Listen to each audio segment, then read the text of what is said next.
How can you just do what you did to me and then just go live your life like ain't nothing happened? Like, how can you do it, bro? I can't do that. I guess y'all are probably like, oh my gosh, one day she's in the car, next day she's in the bed, now she's on the couch. But yeah, that's just what I'm on right now. Like, wherever I'm at, wherever these things come, I'm pushing it out. so. Anyway, anybody who knows me for real knows that like I'm a jokester. I love to laugh. I love to have a good time. But the reality of it is, life is not always funny and it's not always fun. Now, God has given me like some kind of twisted gift. I have the ability to find the humor in things that aren't funny. And I think that's really the foundation of most comedians. Not that I'm a comedian, but that's what I've heard a lot of comedians. My mind made something funny that normally would not be. Anyway, yeah, it's a lot going on in the world. Things that legally and professionally, I guess we're not really allowed to speak on if we are working in public sectors. And sometimes when the world around us is in chaos, it can make you feel isolated and alone, and of course, fearful. But for those of us who are believers, God has not given us a spirit of fear, but of sound mind. So that is what keeps us grounded. At the same time, reality is reality, right? And I think that as a single person, sometimes reality hits at an even more impactful manner, if that makes sense. Because not only do I not feel protected physically in this climate, but there's also that component of not feeling emotionally protected and just having that mental reprieve and kind of being in my own world with my own person. Additionally, and maybe oddly, the chaos of the world kind of lends way to some reflection that I think I still would have anyway, but it's almost more pressing because I kind of feel like I have to clear my mental and emotional clutter so that I can be more aware of my surroundings.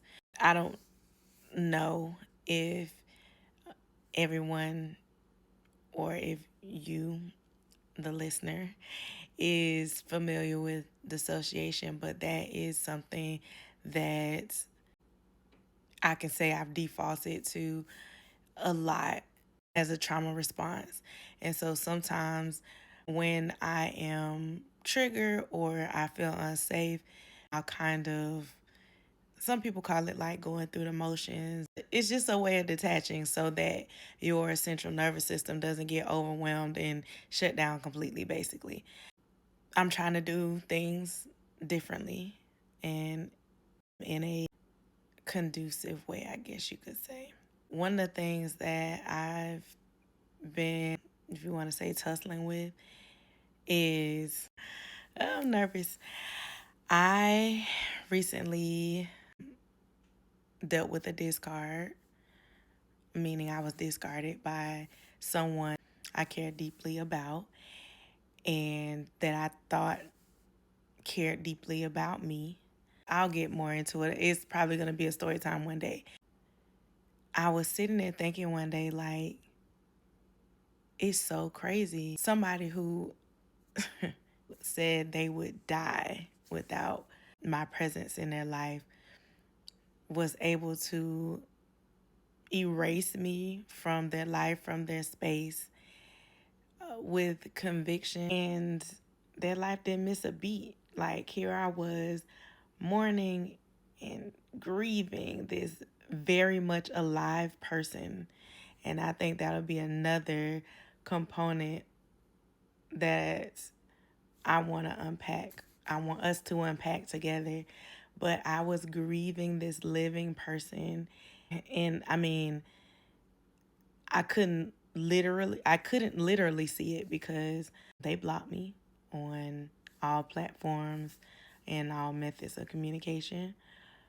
But in my imagination, my mind's eye, their life didn't miss a beat. They were able to uproot me from their garden of life, and their life didn't miss a beat while mine was secretly in shambles. And that is an extension of grief and rejection and confusion that I don't even have adequate terminology for. And so I am hoping by at some point telling my story and expounding upon my healing journey that I not only find peace and contentment and healing for myself, but that anybody who can relate will join me on this journey.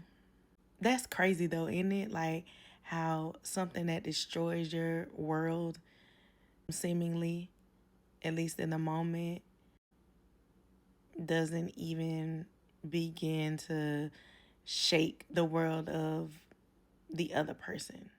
Editing me here to clarify that even though I spoke about this in past tense, my healing journey is very much ongoing. So thank you for joining me on this journey. I'll catch up with y'all later. I'm tired, y'all. That's why I'm not in a car.